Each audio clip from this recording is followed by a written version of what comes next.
Hello guys and welcome to today's video. So I've been thinking about YALC. I went for the first time last year and had the best time, and I'm fully intending on going again this November. But I have come to the understanding that I have not read any of the books that I picked up there, and that I was so excited about spotting and purchasing or winning or anything like that. And also I've realized I've got a whole stack of these samples that I haven't tasted, I haven't dived into, I haven't given them a go. So I thought for today's video I could go through some of these, give them a little bit of a like, would I read them, would I not, just off the basis of a sample. Now I don't really read samples in that, like in this way, so I don't know if it's going to be like it's specifically the first chapter of the book, or if it's going to be a non-spoilery random extract that is an eye-catching enough one to hopefully garner interest in continuing the story or picking it up when it comes out, which most of these have probably come out by now. But yeah, so we're gonna see. I'm gonna assume that they're like first chapters, except for a stack of 4 that I have here, which I can't remember the actual title of, but basically you're reading from a particular perspective within this world. Let's get started. There is definitely one that I know I'm going to be reading, and I've been meaning to read it for a while because it is a sequel to the Young Gothic book by M.A. Bennett, which I really loved last year, and I do have a copy borrowed out at the moment. That is Children of the Night. As I say, this is the sequel, so I'll talk to you a little bit more about what the first one follows when I get to that one. But I don't know whether to do like a random shuffle or what even I'm in the mood for, to be honest. Maybe something light, because I've got a mixture of like dark fantasy, I think maybe a bit of historical Egyptian inspired fantasy, some dystopian sci-fi, horror, contemporary, historical fiction, romance, a little bit of everything here, and I'm not too sure exactly what I want to read. Maybe this one. This is A Witch's Guide to Love and Poison by Amina Qureshi, and this is, I think, what the finished edition looks like, and it's stunning. So it says it's a cozy YA fantasy packed with magic, sisterhood and found family. And on the actual front side of this particular sample it says romance, potions and poisons.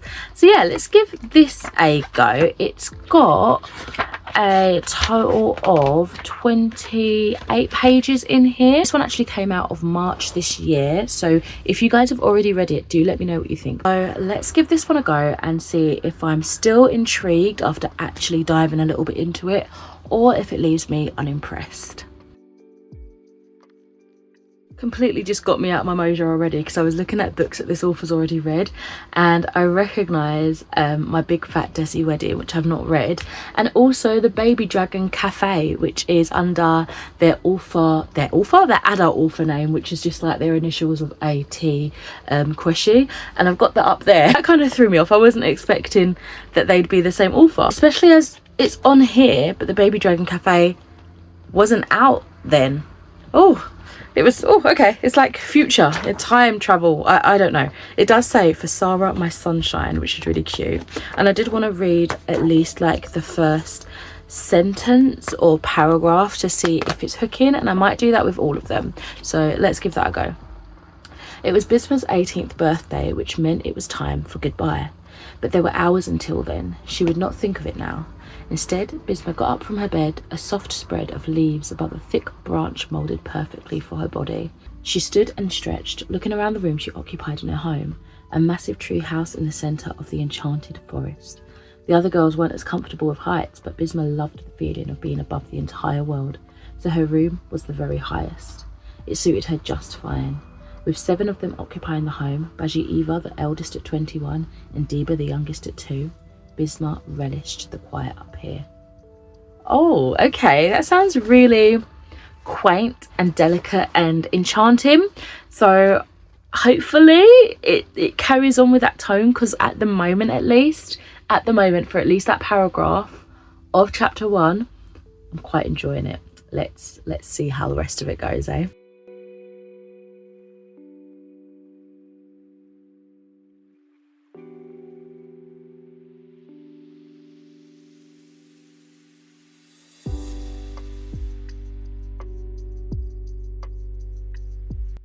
Okay, so I have just finished A Witch's Guide to Love and Poison, and I am definitely intrigued. I thought that this was a fantastic couple of chapters. It had 2 of the first chapters included in this extract, and it was whimsy, but there was definitely a darkness that lurked. And basically we're following 6 of what is called unwanted girls, and for various reasons, I'm sure they all have their own different stories, they have found themselves having to run away from home or being unwanted by their biological families, and they find themselves in this enchanted wood where they create a sisterhood for each other and raise each other, look after each other. The leader at the time is, you know, decided or becomes a leader, shall we say, at the age of 18, and is called the Baji. When that girl has become a Baji, the previous Baji, which is leader, has to go out into the world, and she's no longer an unwanted girl.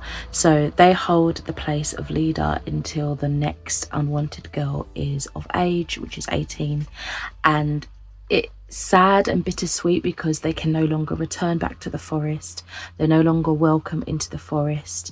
It's like a strange rule that this magical sentient woodland has, and nobody really knows why, but I think the next Baji, the next leader, kind of begins to understand that rules are rules for a reason, and it may not always make sense, but it keeps them safe and it brings them a sense of personhood that isn't just filled with being a caretaker, which is what these young girls are to each other. They are each other's families, and they are just kids still at the end of the day.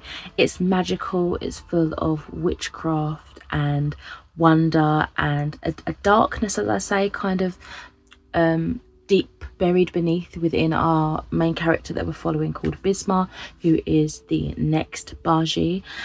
She is known for her poisons, and when they go out into the old town, which is like the local village, which nobody likes the unwanted girls because they're unwanted for a reason, right? So she has this kind of affront to her so that they kind of armor themselves. Yeah, it just seemed really intriguing, and I would definitely like to find out more at some point. So this is something I would consider reading more of. So that first one was successful, I would say. So I'm going to pop that to the side. I do have the massive stack to go through. I'm not sure which one to look at now. Or maybe one that was released this summer. It just says summer 2025, and it's called No One Keeps a Secret by Denise Brown. So this one actually has a little bit of a blurb on the back, and it says, when 3 teenagers track down a missing chihuahua to an abandoned theme park, they discover a corpse strangled by his own camera strap and find themselves caught up in a murder investigation, and everyone has an alibi. This one sounds really intriguing. I do like YA thrillers. Hopefully this one hits, hopefully it slaps. This will be the one that I definitely read next to see if I am intrigued or unimpressed. But first, although it is like 2:30 going up to 3 p.m, I'm gonna have some breakfast. Don't judge me, I've been off for like the better part of a week just on annual leave, and if I've not been going out, I've been getting up late, and I didn't really get up too late today. I think I woke up at 9, but I didn't leave the bedroom till like going up to 11, and I just didn't feel like I needed to eat. You know, I'm at home, I'm chilling, I'm not really using a lot of energy sitting here reading. So yeah, but I think I could do with some scrambled eggs now, so I'm gonna go ahead and make myself that, and then I will crack on with No One Keeps a Secret. Once again, if you have read this, let me know what you think. I don't know if I've actually seen the completed version of this in any of the shops, you know. I don't know if it's maybe the cover's just not stood out to me, or I've not recognised the title or the author, but can't say I've seen it yet. It's still technically summer, so maybe it just hasn't dropped yet. Who knows? Have you guys seen it? I'm not sure. Okay, so I have eaten, I've sated my hunger, that's not the word, sated my hunger. I've watched a little bit of telly as well. It's time to start no one keeps a secret. And as I did with the last book, I thought I would read like the first page. This one is like one of those shorter books, the way it's printed. Well, the extract is shorter anyway, so I thought I would read at least the first page of it. So this one is published by #Press, and let's get started. Chapter 1, Hague. I might be pronouncing that incorrectly. What are you doing in my cupboard? I recognise the voice. It belongs to my mum's boyfriend, Oz. It's the question I'm trying to process. On my hands and knees, I reverse out of the cupboard under the stairs and bang the back of my head on the diagonal door frame, clutching my skull with both hands. Ow! When I straighten, he's standing there, watching me like I'm a monkey at the zoo. Your cupboard? His smile fades. I mean, literally. I watch it slowly slipping away while he figures out how best to get through to me. This is when I'm glad he never got around to marrying my mum, despite what Papa says. Papa is old school. He doesn't understand why people live together and have families first and then consider marriage when it's too late to save the girl's reputation, which must be pretty difficult for him now that everyone in town knows she's having another baby 16 years after the first. Okay, let's read a little bit more. I was the first, but this baby is the reason why it's necessary for me to now call Oz my stepdad, so that we can finally be a family. You know I keep my stuff in here, he says. His fists are clenched as though I challenged him to a boxing match. It's Oz's go-to stance, even when he's supposedly enjoying himself, and his eyes are small and beady, untrustworthy eyes. There's scientific evidence to back this up. It's because his irises are so dark they blend in with the pupils, which means that instinctively people can't tell whether he's happy or sad. Mum has the palest blue eyes you've ever seen, so I'm guessing the baby will look kind of stormy. Not that I think about it much, because when I do, my life changes shape and I don't know how it's going to fit me yet. And that makes me feel uncomfortable and itchy, like eating sour sweets that make your tongue feel too big for your mouth. I glance inside the cupboard at his stuff. Reels of cable, a grubby bag of tools, a high-vis jacket, some boots and textbooks of encyclopedic proportions. I only know this because Papa has a set of ancient encyclopedias gathering dust on his even more ancient dresser. Oz is an electrician. He doesn't do much work around here. He works mostly in London. It's where the money is, apparently. It's a long way to commute, and if I'm honest, it always feels as though he's either just arriving or just leaving.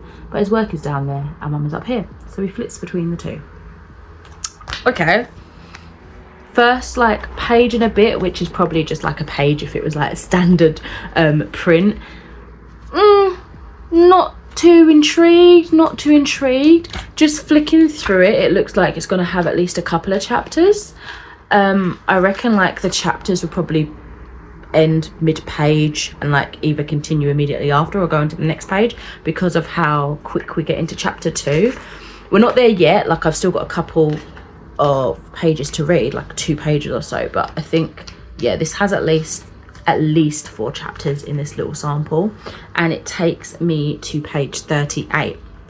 So at the minute, not super interested, but I am gonna stick with it, read this little sample, and of course I'll come back after the fact and give you a little bit more thought of how this extract made me feel.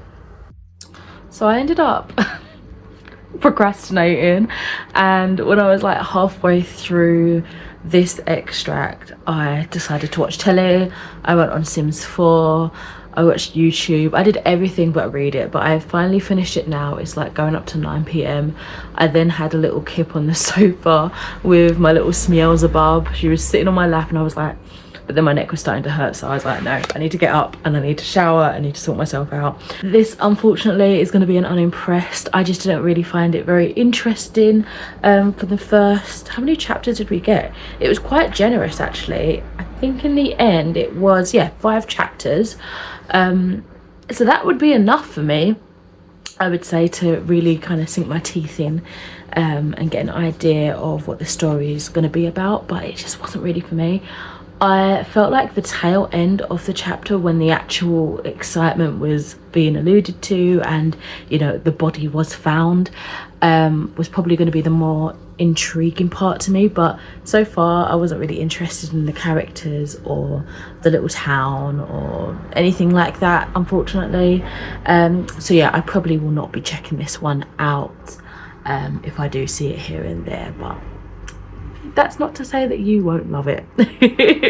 Right, I think I will go ahead and shower, sort myself out now, and then I might choose one more book sample to either start tonight or like read tomorrow, and yeah, catch up with you shortly.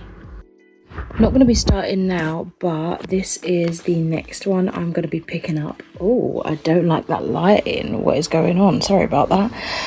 This is called We Used to Be Magic, which is the debut of B. Ingle, and it came out in January 2025. So again, if you guys have already read this, do let me know, especially if you are one of the romance lovers, because I don't read a lot of romance, and not usually like what I'm assuming this to be, kind of light, fluffy, cute stuff. But then again, cartoon covers are deceiving. So this one just says, I'm gripped by the overwhelming sense of significance suddenly, like somehow this night was always going to end with him. This one looks like it's going to be cute and fluffy and sweet just off the top. I don't actually know anything else other than that. It's your more standard size sampler, and it looks like it has, without spoiling anything, 21 pages. Nope, there's more than that, 29 pages. So I don't know how many chapters that's gonna give us. On the off, I can see that they're just titled by character names rather than numbers, so it looks like there's a couple of chapters in here at least. So I'll probably give that a little read tomorrow at some point.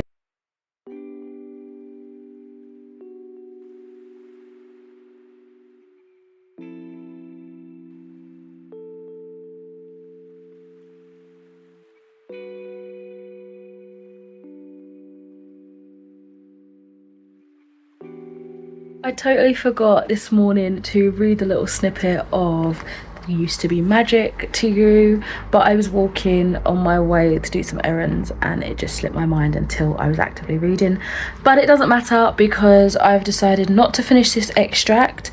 I'm on page 18 and it's not for me.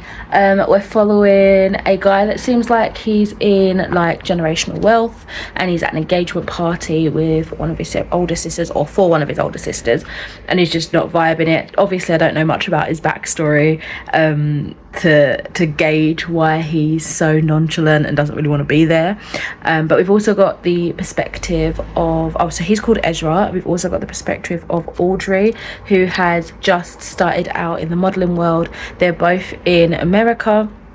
She is very new, very kind of out of her depth and just kind of figuring it all out within this industry, but I'm not really interested, unfortunately. It's not the sort of story that I care to read about, I guess, unfortunately.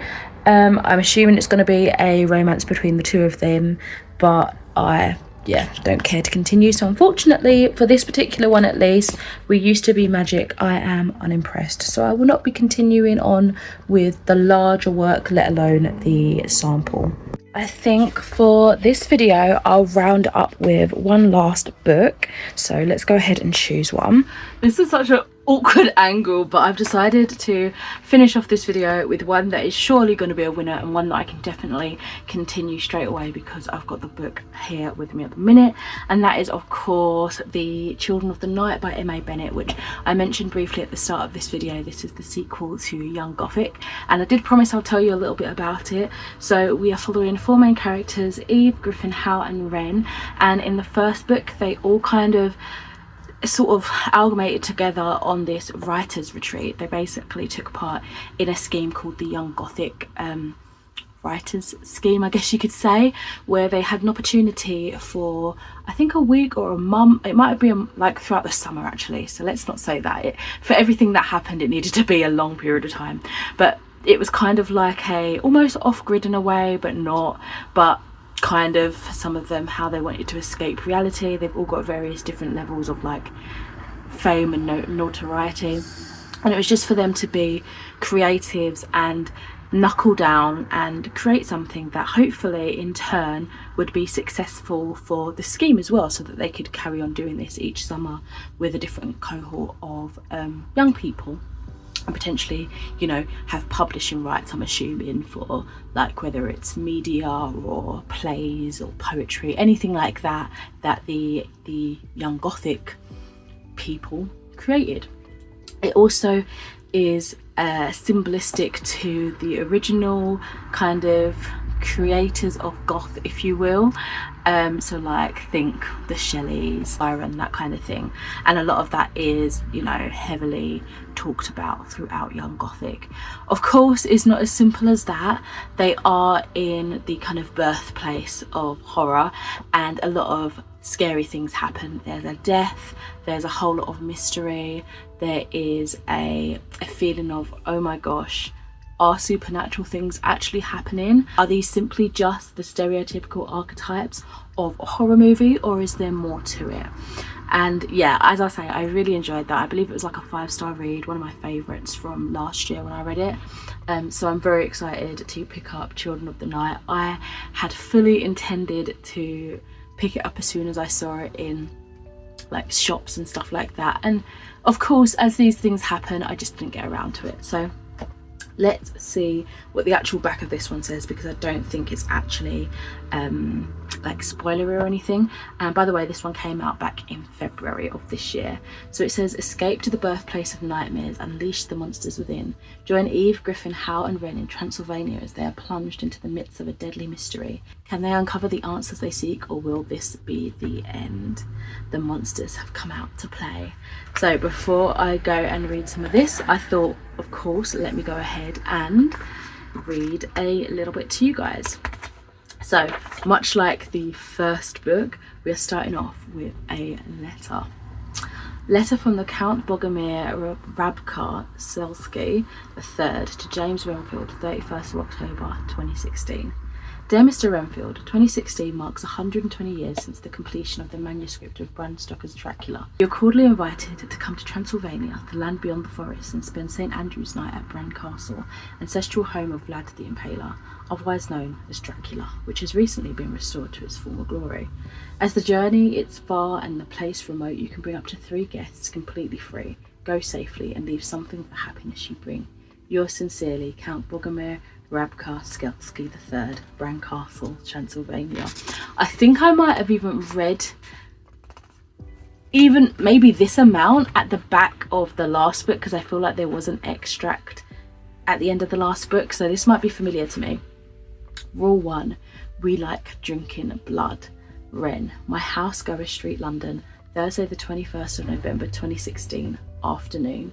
University College Hospital looks like Hogwarts. It's properly gothic with high spiky towers and crenellations that look like teeth. Ironically, it's built in a cruciform, and its bricks appropriately are as red as blood. I can see the hospital from my house. I rented something close to Griffin's flat and my drama school. Those were my priorities at the time. Of course, when I chose it, I didn't realise how important it was going to be close to a hospital too. You might say a matter of life and death. And I'll leave it there because I feel like it's going to allude to something that I don't want to spoil if you've not read the first book.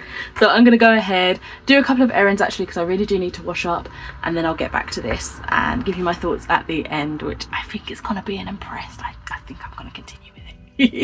See you in a second. I finished Wren's chapter. I'm on page 12. I'm about to go into Eve's chapter. I'm gonna call it quits here because I'm impressed, but am I surprised? No.